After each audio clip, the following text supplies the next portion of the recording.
हम सबने इसलिए वॉकआउट किया कि जो प्राइम मिनिस्टर अपना राष्ट्रपति अभिभाषण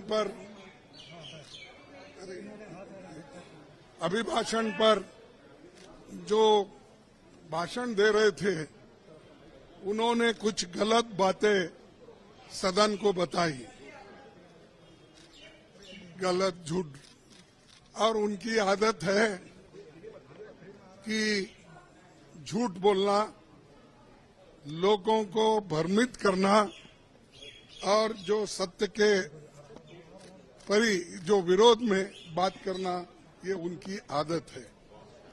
और मैंने सिर्फ उनको इतना ही पूछा कि जब वो संविधान के बारे में बोले कि आज लोग ये संविधान के लिए बचाने के लिए डंडोरा पीट रहे हैं, ऐसी बात उन्होंने कही, तो हमने ये कहा, देखो संविधान तो आप नहीं बनाए, संविधान के आप विरोधी थे, इसीलिए मैं वो क्लैरिफाई करना चाहता हूं कि कौन संविधान के फार थे, कौन संविधान के खिलाफ थे, किसने संविधान बनाया, किसने संविधान के खिलाफ बात किया, वो मैं उनके सामने रखना चाहता था। मैं ये रखना चाहता था कि उन्हीं के पेपर में आरएसएस के जो मुखपत्र है ऑर्गेनाइजर 30 नवंबर 1949 में अंक में संपादकीय में लिखा था, ये ऑर्गेनाइजर तो ऑथेंटिक पेपर है उनका, ये उनका ऑफिशियल पेपर है, उसमें ये लिखा गया था, भारत के इस नए संविधान की सबसे बुरी बात यह है कि इसमें भारतीय कुछ भी नहीं है, प्राचीन भारत के अद्भुत संवैधानिक विकास के बारे में इसमें कोई जिक्र ही नहीं है। आज तक मनुस्मृति में दर्ज मनु के कानून दुनिया की प्रशंसा का कारण है। ये किसने कहा? ये ऑर्गेनाइजर ने, आरएसएस ने, जनसंघ के जो लोग थे उस वक्त उन्होंने कहा, और वे स्वयं स्फूर्ति आज्ञाकारित और अनुरूपता पैदा करते हैं। हमारे संवैधानिक विशेषज्ञों ने ये बात निरर्थक है।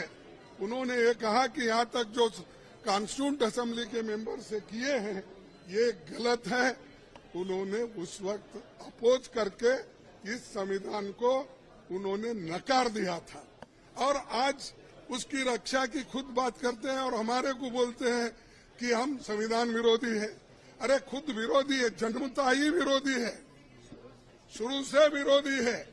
इसको जब इसका जन्म शुरू हुआ उस दिन से इन्होंने बहुत से पुतले जलाए, अंबेडकर के, नेहरू जी के पुतले जलाकर रामलीला मैदान में उन्होंने ये सब काम किया। आज ये बोल रहे हैं कि हम संविधान के विरोधी हैं। संविधान बचाओ हम इसलिए बोल रहे हैं क्योंकि इसमें आरएसएस की मंशा क्या है, जनसंघ की मंशा क्या थी और बीजेपी की आज जो मंशा क्या है ये। और बार बार ये भी कहते हैं कि बार बार ये भी कहते हैं बाबा साहब अम्बेडकर को इन्होंने इज्जत नहीं दी, उन्होंने सब कुछ उनको हरा दिया। ऐसी गलत बातें यहाँ पर भी कही गई, वहां पर भी वो कहे। कल हमारे नड्डा साहब ने वहां भी कहा, अब ये भी यहाँ कहेंगे। फिर भी मैं आपको बताना चाहता हूँ, ड्राफ्टिंग कमेटी के चेयरमैन बाबा साहब अम्बेडकर ने अपने शब्दों में कहा है कि मुझे बहुत आश्चर्य हुआ था जब प्रारूप समिति ने मुझे अपना अध्यक्ष चुना। सुन रहे हैं आप? समिति में मुझसे बड़े, मुझसे बेहतर और मुझसे सक्षम लोग थे। ये कांग्रेस पार्टी के अनुशासन का ही कमाल है कि प्रारूप समिति संविधान सभा में संविधान को हर धारा और हर संशोधन के बारे में निश्चित जानकारी के साथ प्रस्तुत कर सके। कौन करे? कांग्रेस वाले करे। और इसको बाबा साहब अम्बेडकर ने कहा और ये कहते हैं इन्होंने विरोध किया, उन्होंने ये किया, उनका अपमान किया।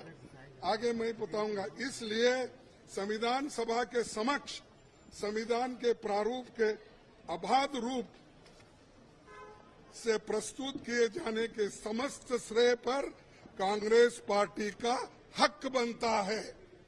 ये बात मैं कहने वाला था और मेरी बात सुन रहे नहीं। मैं मिनटों से हाथ उठा रहा हूं। हमारे सभी पार्टी, इंडिया गठबंधन पार्टी पूरी उठ के डिमांड कर रही थी, मांग रही थी। हम ध्यान खींच रहे थे चेयरमैन साहब, ना हमको वो मौका नहीं मिला।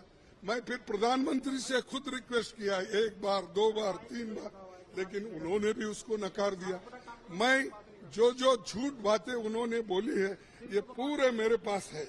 और कैसा ये लोग आज सदन में बोलते हैं, सदन के बाहर बोलते हैं, ये समझे हैं वो ही पढ़े लिखे हैं और गलत बातें बोलने में माहिर है।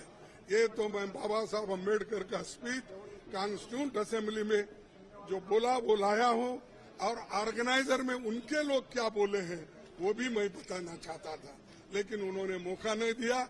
और इसलिए मैं कंडम करता हूं, हम सभी लोग कंडम करते हैं और कंडम करके हम वॉकआउट किए, क्योंकि ये हमारे बात को जब कोई महत्व ही नहीं है तो वहां बैठकर क्या सुने हम।